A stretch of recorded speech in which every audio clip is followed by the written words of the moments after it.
Welcome back to Intables, everyone. So I'm going to go with you guys in the S&P 500 again. This is the SPY. As you guys can see, we had a major spike out the gate. We had a continuation on that spike. We had a major pullback midday, and then we had a continuation on that pullback, and then we had a bounce at the end of the day.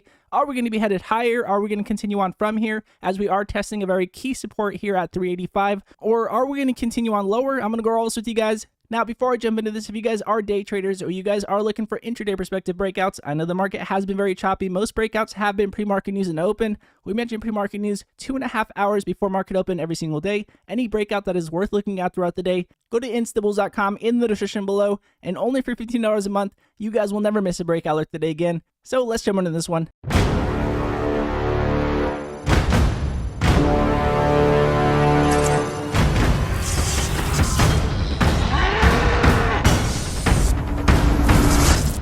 So jumping into the daily chart with you guys here on the SPYs, you guys can see we have been pointing down on our EMA lines, continuously pointing down for almost 5 days now, and we have been continuing on lower, and we have been getting momentum candles to the downside, being very careful. We still have those major breakouts in the Intables room. We just have to be extra cautious as the market does continue on lower. We have to make sure we are careful with which stocks are moving with or against the market. So we have been very cautious for that reason, and also because, as you guys can see on the RSI, we have been oversold. We are pointing down still, showing us that we still could continue on lower, although we will keep this on watch, because if we do get a bounce as we are oversold, we could have a lot of shorts getting out of positions, and we could have a possible bounce here. We'll keep an eye on this. As you guys can see previously, when we had our RSI that was pointing up, we did have a nice bounce here, so we're going to keep an eye on this to see if we do have a bounce. And also another reason why we're going to keep that RSI on the watch and look for confirmation on a possible bounce is because, as you guys can see, we are getting closer to the lower end of our channel here, which is very close to 385. So we're going to see if we do get some momentum to the upside, if we do continue on lower and hit the lower end of our channel here and get some bullish momentum. Again, now that we are getting closer to the lower end of our channel for a possible bounce, I definitely would wait for that confirmation. We want to see some type of bullish move. For example, if we do continue on lower tomorrow,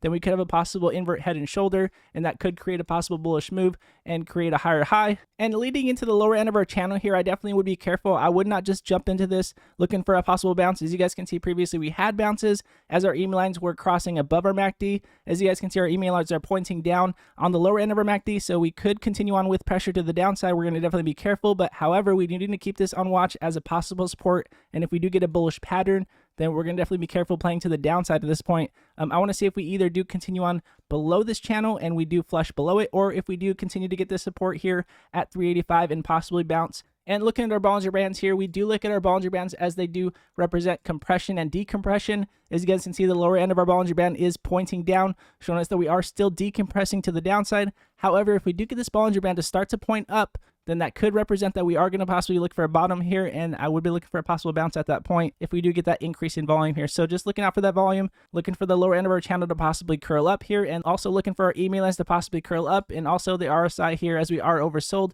We do want to get back over our 30 RSI to get more confirmation that we are jumping back into bullish momentum. So we're going to keep an eye on this channel. Again, hitting a very strong level here at 385. We did mention a while back that Joe Biden did mention a possible 100% increase in capital gains, and that is the level that we are testing, that we did test and continued on past when we did continue on lower, and we tested this level and we did continue on a rally. So this is a very key level here at 385. We're going to keep this on watch, and if we do continue on lower again, we have our strongest level that we have here again from our pandemic here at 340. So again, just keeping an eye on this. If we do continue on below 385, we have our next level here at 340. And just to keep you guys encouraged, we have dropped almost 100 points from 480 all the way to 385.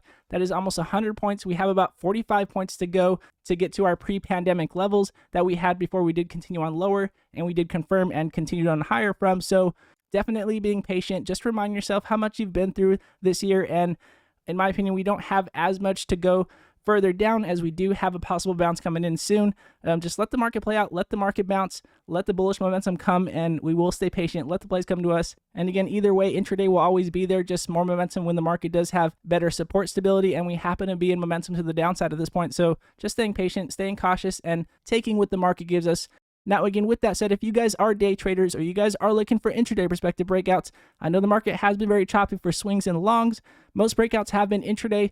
If you want to see all of our intraday perspective breakouts that we mentioned throughout the day, go to instabulls.com in the description below, and you will never miss a breakout alert throughout the day again. And again, all of you instabulls that support the channel every single day, I appreciate every one of you guys. We're going to continue to go at it, stay patient, take what the market gives us. Again, even though the market does continue on lower, we still have breakouts, and just staying cautious on this momentum until we get more bullish momentum. And again, if you guys do like this video, it does help the channel grow, and I do appreciate it very much. And again, God bless you all, and I'll see you guys in pre-market.